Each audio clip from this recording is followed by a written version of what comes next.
بیبي فاطمه زهرا سلام الله علیها چې کوم په هکله سوره انسان هم دغه آیتونه ډومبني آیتونه نازل شوي دي چې بیبي روژه ونیوله د حسنین کریمین بیمارېدو په سبب باندې بیبي روژه ونیوله چې زه به روژه ساتم، نظر یې وکړو. او په هغه وخت کې یتیم او اسیر او هغه کسان راځي ورته درې ځل چې دروازې ته ورته راځي او پاکه بیبي د خپل د افطار د روژه ماتي چې کوم څه تیار کړی وي هغه دې ته ورکوي. په دې ځای کې علماو ډېر ښکلی یو جواب ورکړی دی چې هیڅوک هم د خپلو بچو خوراک چاته نه ورکوي چې کور کې نور څه شی نشته دی، همدغه خوراک دی. دا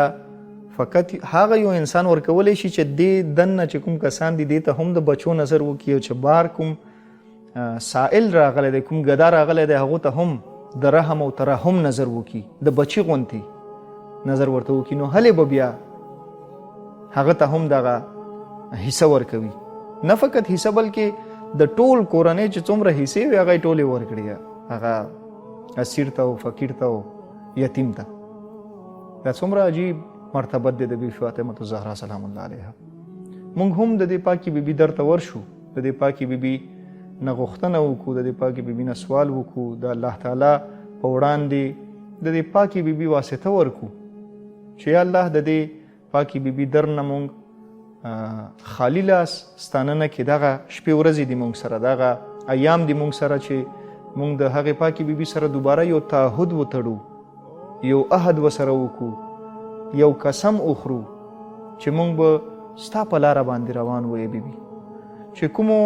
کسانو په وړاندې ته ودرېدې د مولا علي علیه الصلاة وسلام د حق دفاع دپاره او د هغه کسانو چهره دې څرګنده کړه، د هغه کسانو د مخ نه دې نقاب لرې کړو. زه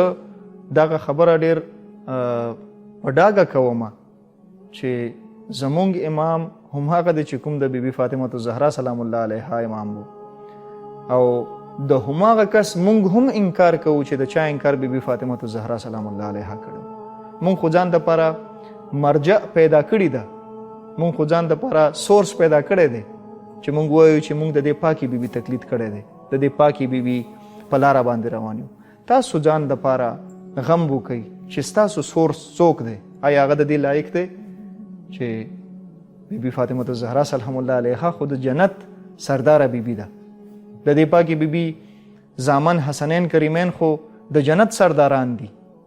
مولا علی علیه الصلاة والسلام چې د پیغمبر اکرم صلی الله علیه و آله ورور دی، د پیغمبر په وینا په مطابق یو نور نه پیدا شوي دي، د دې امت پلاران دي، د دې امت امامان دي، د دې مولا مرجعیت خو مونږ ځان دپاره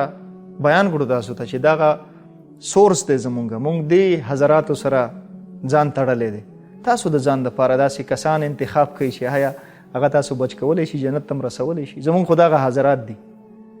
دغه انوار دي چې د جنت نه راغلي دي د دې دپاره چې مونږ ځان سره جنت ته بوځي،